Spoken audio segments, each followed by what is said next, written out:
Useless. That word hit me harder than losing my job. It came from my own daughter, Tola, right in our living room, with my son, Keen, standing beside her like a judge. My wife, Ada, was frozen in the corner, clutching the edge of the sofa. I had just told them the truth, that my company had cut staff and I was one of them. I had not even finished my sentence when Keen pointed at my old briefcase and said, "So what do you do now, Daddy? Sit here and eat our food." Then Tola said it again, louder this time, like she wanted the whole street to hear. "You are useless now." I looked at their faces and saw something worse than anger. I saw relief. Like they had been waiting for this moment. Like my fall made them feel powerful. My throat went dry. My hands shook, but I kept my voice calm. "I am still your father," I said. Keen laughed. "Father. A father provides. You have nothing now." Tola stepped closer. "We cannot keep pretending. We need to take control before everything falls apart."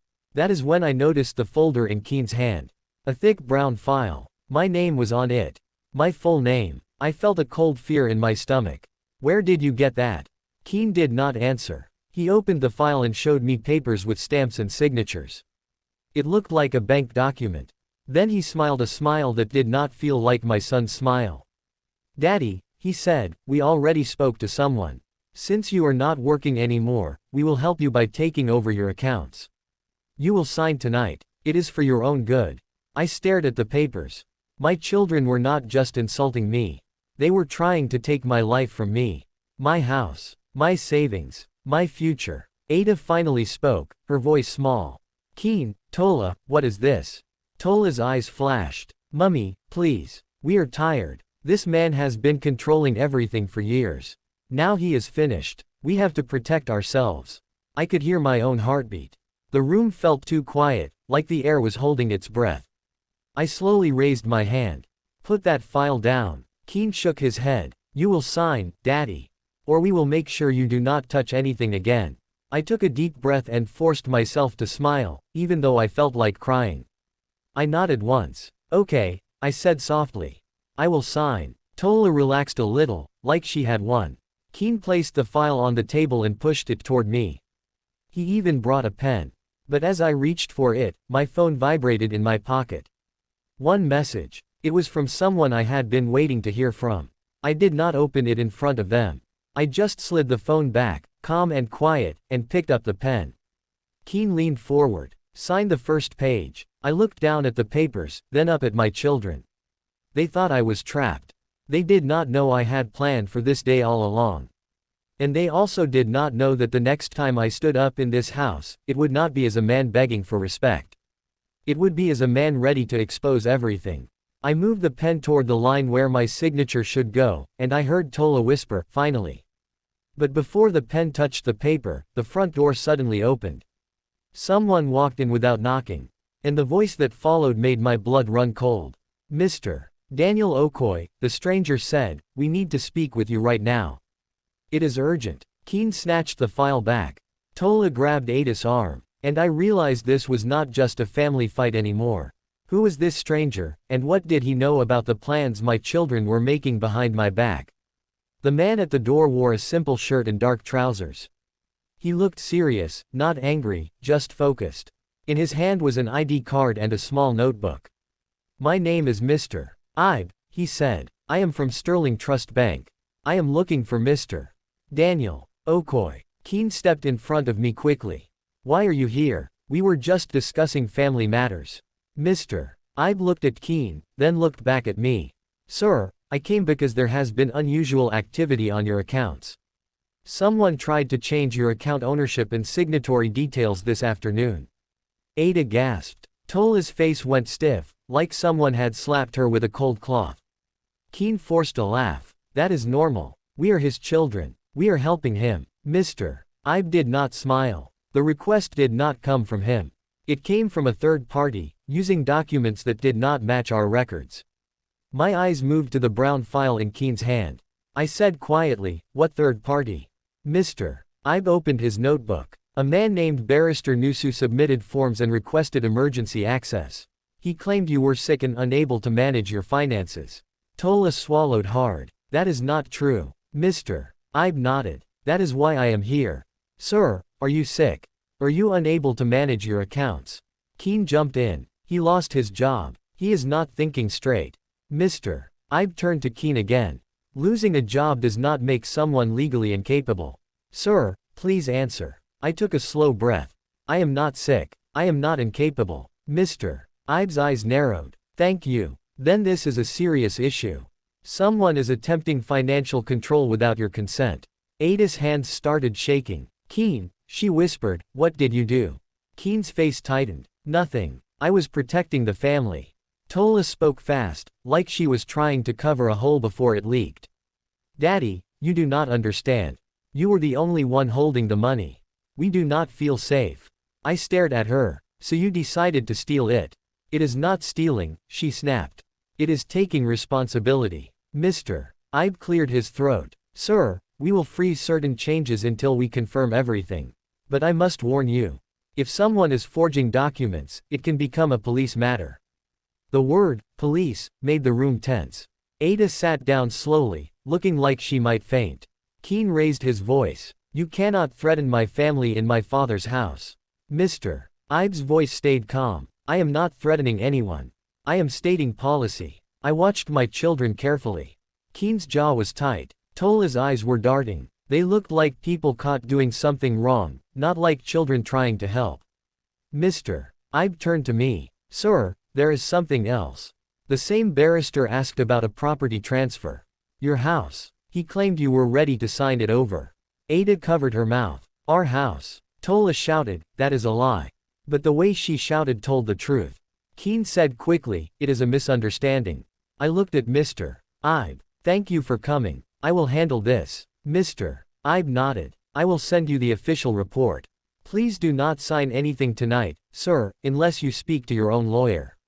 He turned to leave, then paused at the door. One more thing. If you did not authorize that request, someone close to you is involved. Be careful. When he left, the silence felt heavy. Ada began to cry softly. Keen slammed the brown file on the table. See what you have caused. Now outsiders are coming into our home. I stared at him. Outsiders. You involved a barrister to lie about me. Tola lifted her chin. You should not act like you are innocent. For years you treated us like children. You never told us about the money. You never told us about plans.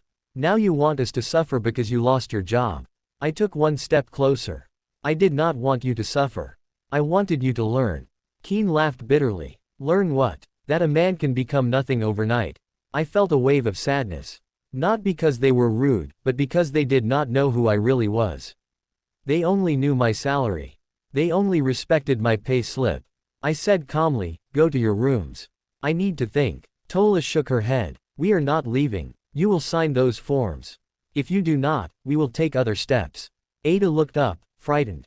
Other steps? What steps? Keen leaned in close to me and lowered his voice. If you refuse, Daddy, we will tell people you are unstable. We will say you are not well. We will make sure you lose control anyway. My heart dropped. That was not a child speaking. That was an enemy. I stared at my son, then at my daughter, and I understood something painful. They were not reacting to my job loss. They were reacting to the chance to rule me. And that meant this betrayal did not start today. It started earlier. It started quietly. It started when they began planning with someone outside this house. I went to my pocket and touched my phone again. The message from earlier was still there, waiting. I walked to the doorway of my small study and turned back. Tomorrow morning, I said, we will all go somewhere together. Tola narrowed her eyes. Where? I looked at them both. To the place where the truth is kept. Keen smirked. You think you can scare us with drama. I answered calmly, it is not drama. It is consequences. Then I closed my study door and locked it. Inside, my hands were shaking again, but this time I was not weak. I opened my phone. The message was from my lawyer. It said, Sir, the documents your son and daughter filed are illegal. We can stop them. Also, there is more you need to know about Barrister Nusu. My throat tightened. More to know. What else had my children been doing behind my back, and how far were they willing to go to erase me? That night, I did not sleep well. I kept hearing Keen's voice in my head, saying he would tell people I was unstable. I kept seeing Tola's eyes, cold and hard, like she did not care if I lived or not, as long as she got what she wanted. In the morning, I cooked tea for Ada and myself. I did not cook for the children. Not because I hated them, but because I needed them to feel the change. A father can love and still draw a line. When Keen came to the kitchen, he looked at the table and frowned. "Where is my food?" I sipped my tea. "You are grown. Make it." Tola came in next, wearing slippers and a face that looked ready for battle. "Daddy, are we going to sign today or not?" I stood up slowly. "We are going out." Ada looked nervous. "Daniel, where are we going?" I turned to her gently. "You will see. Please come." Keen scoffed. "If this is a trick, it will not work." We drove in silence. No music. No jokes. Just the sound of the road and my own breathing. After about 30 minutes, we arrived at a building with clean glass doors and a sign that read, Okoye Family Trust. Tola blinked. "What is this?" Keen stared at the sign, confused. "I have never seen this place." Ada whispered, "Daniel, what is this?" I parked the car and looked at all three of them. "This is what I planned." We entered. A receptionist smiled warmly. "Good morning, sir. Welcome back." Keen's eyes widened. "They know you." I nodded. "Of course." A man in a suit came out and shook my hand. "Mr. Okoye, we have been expecting you." I turned to my family. "Meet Mr. Hassan. He manages the trust." Tola stepped back. "Trust? What trust?" Mr. Hassan smiled politely. "The Okoye Family Trust. It was set up 12 years ago." Ada's mouth opened slowly. 12 years. I watched my children's faces carefully. Their confidence began to crack. I led them into a meeting room. On the table were folders, but these folders were not like Keen's secret file. These were official, thick, and organized.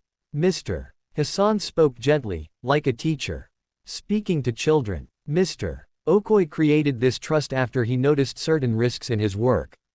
He wanted to make sure his family would be protected, even if he lost his job or became ill. Tola's voice came out small. "So you have money." I looked at her. "I have structure. There is a difference." Keen leaned forward. "Why did you hide this from us?" I answered plainly. "Because I wanted you to build your own lives. Not depend on my pocket." Ada was crying again, but this time her tears looked like relief mixed with sadness. "Daniel, you carried this alone." I nodded. "I did. Because I needed to see who would stay loyal when the salary stopped." Tola slammed her palm on the table. "So you tested us." I met her eyes. "I prepared. And your reaction tested you, not me. You chose to insult me. You chose to involve a barrister. You chose to try to take what you did not earn." Keen's face turned red. "You are acting like we are criminals." Mr. Hassan opened a folder and slid out a printed report. "There is more. The barrister you used, Barrister Nusu, has a record of assisting families to declare elders mentally unfit so that assets can be taken. Your bank flagged the same pattern yesterday." Keen froze. "That is not true." Mr. Hassan's voice remained calm. "It is true. We have copies of his filings and the exact claims made about Mr. Okoye." Tola's hands started trembling. "Keen, what did you tell him?" Keen snapped. "I told him what needed to be done." Ada stood up, shaking. "You were going to say your father was mad."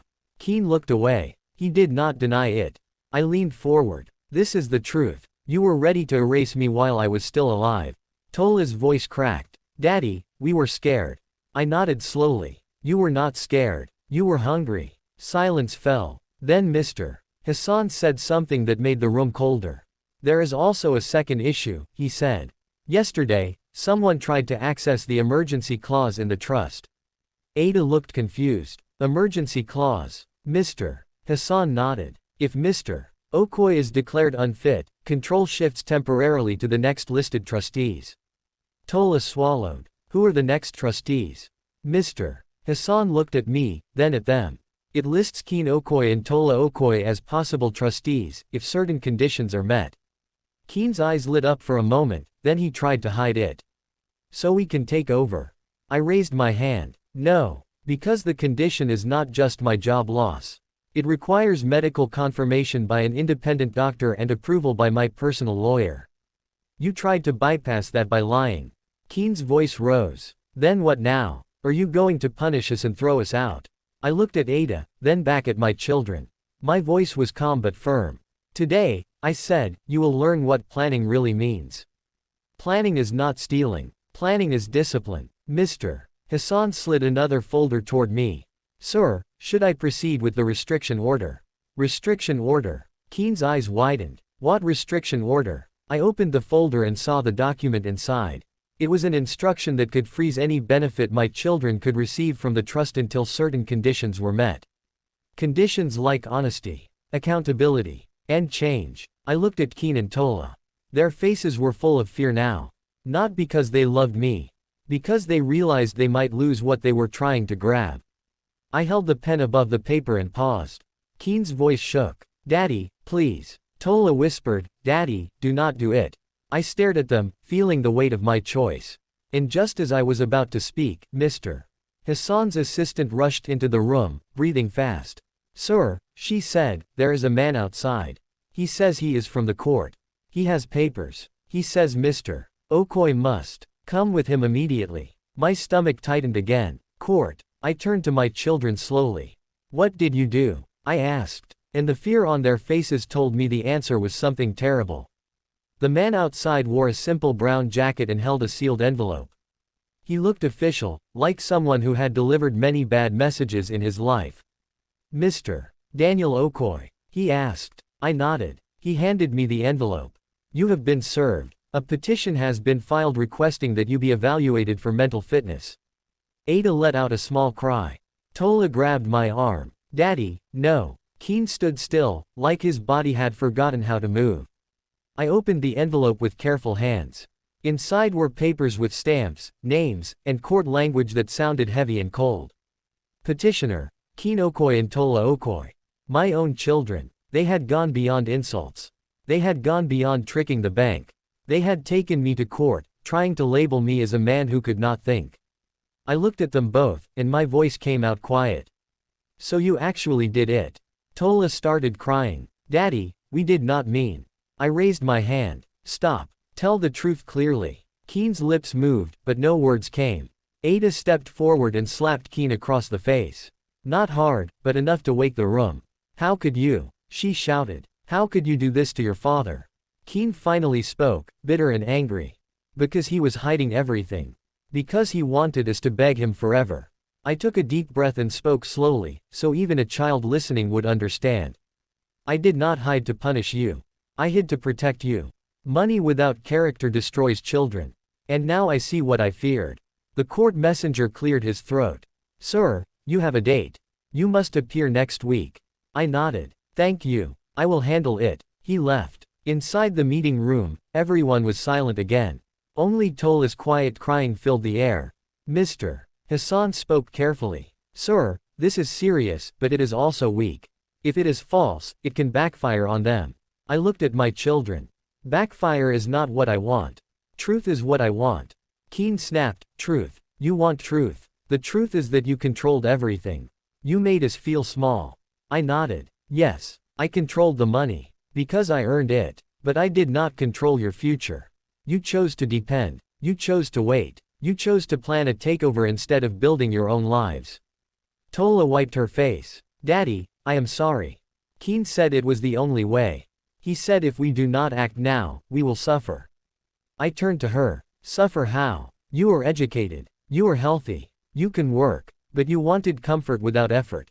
Ada sat down and held her head. My children, what happened to you? Keen looked at his mother, then at me.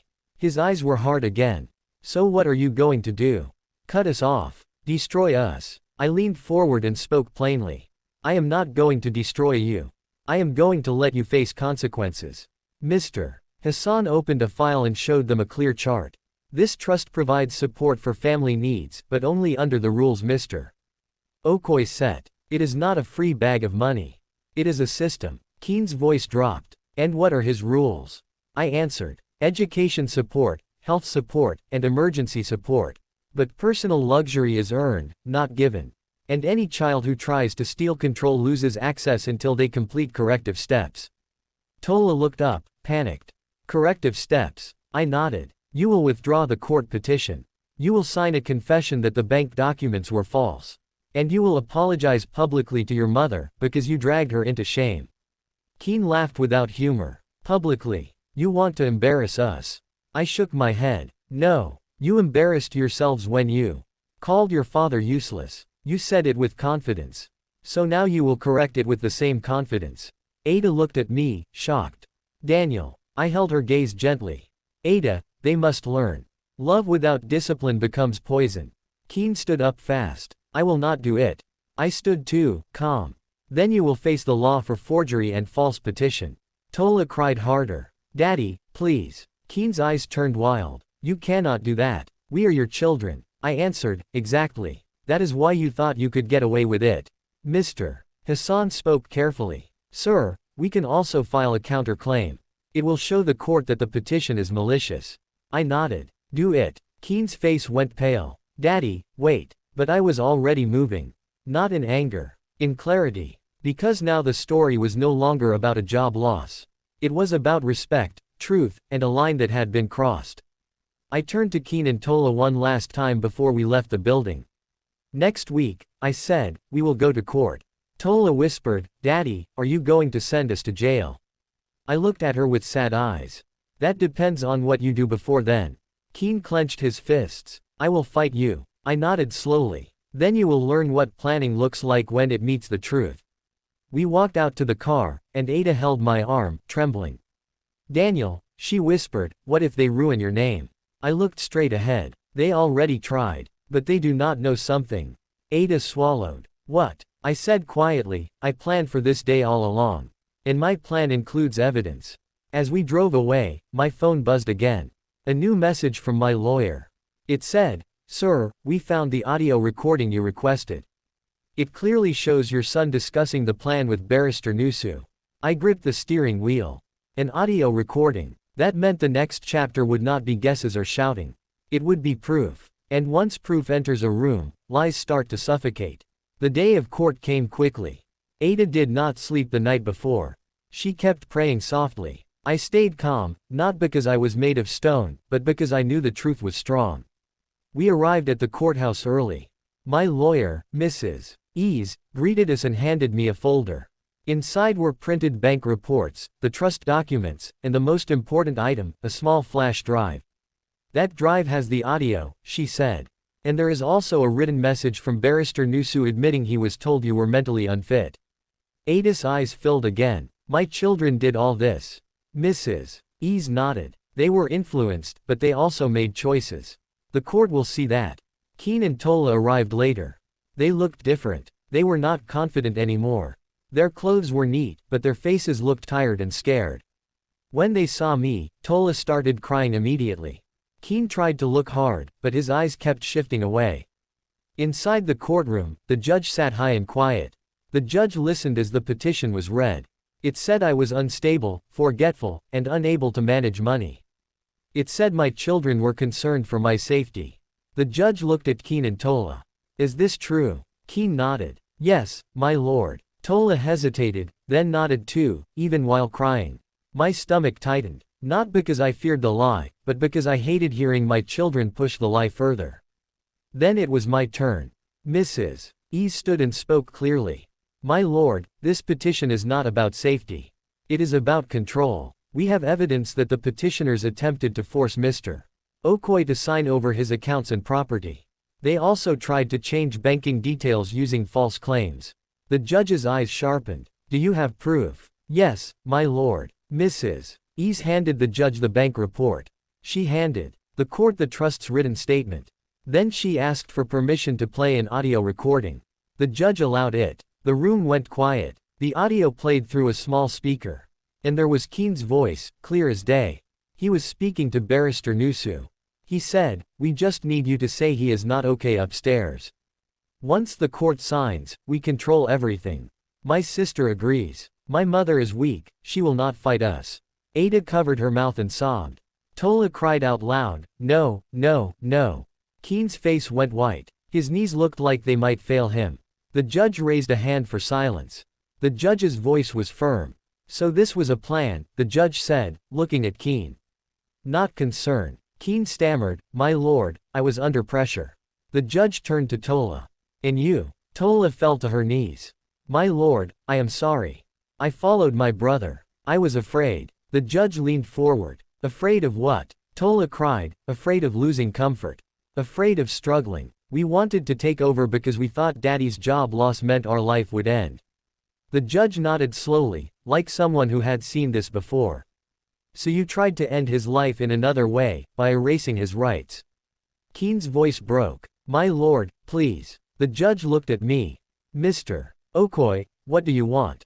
Everyone turned to me. This was the moment I had imagined in my planning, not because I wanted revenge like a villain, but because I knew life can change fast. I knew one day people might treat me differently if my salary disappeared. I planned to protect my family and also test their character, but I did not expect my own children to go this far. I stood up and spoke slowly. My lord, I said, I want the truth recorded. I want the petition dismissed. And I want the court to warn them strongly. But I do not want them jailed today. Keen looked up, shocked. Tola looked at me like she could not believe it. The judge's eyes stayed serious. Why? I answered plainly. Because jail will not teach them the lesson I want. I want them to learn responsibility, not bitterness. The judge nodded. So what lesson do you want? I took a breath. I want them to work. To build their own lives. To understand that respect is not based on money. And to understand that family is not a ladder you climb by pushing your parents down. The judge sat back. Very well. The petition is dismissed. The court notes this petition was malicious. I will not order prison today because the respondent requests mercy, but there will be consequences. The judge looked at Keen and Tola. You will sign a formal withdrawal and written apology today. You will also pay a fine for misuse of the court's time. And if you ever attempt this again, you will face criminal charges. Keen nodded quickly, tears in his eyes. Yes, my lord. Tola cried, yes, my lord. Outside the courtroom, Keen stopped me. Daddy, he said, his voice shaking, why did you not send us to jail? After what we did, I looked at him. Because I am your father. But listen carefully. Mercy is not permission. Tola grabbed my hand. Daddy, we are sorry. I nodded. Sorry is a start, but change is the proof. In the weeks that followed, I did exactly what I promised. First, the bank placed protections on my accounts. No one could change anything without my direct approval. Second, the trust manager added a new rule. Keen and Tola's access to any benefit was paused until they completed a plan. They had to get jobs, attend financial responsibility sessions, and meet with a family counselor with their mother present. Keen got a job at a small logistics company. It was not fancy. He complained at first. Then he grew quiet. Then, one day, he came home and said something I never expected. Daddy, he said, working is hard. I did not know you carried so much. Tola started selling baked snacks online. She woke up early and returned late. One evening she sat beside Ada and said, Mummy, I understand now. Comfort that you did not earn makes you proud and blind. Ada hugged her and cried, but this time it was a healing cry. As for me, I did not rush back into the same kind of job. I used my planning. I started consulting for smaller companies. I taught younger people skills. I was not rich on paper like before, but I was stable. And my children saw it. They learned the real truth. A man is not useless because he loses a job. A man is useless only when he loses his character. By the end of that year, Keen and Tola changed. Not overnight, but step by step. They stopped speaking to me like I was their wallet. They began speaking to me like I was their father. The life lesson in our home became simple and clear. Do not wait for someone to fall before you respect them. Respect them while they are standing, and even when they are struggling. Because if you love someone only for what they provide, you do not love them. You are using them. And if you try to erase a good person to take their seat, you may end up learning the hardest truth of all. Planning beats greed. Truth beats betrayal. And dignity, when it is calm and steady, can be stronger than any loud insult.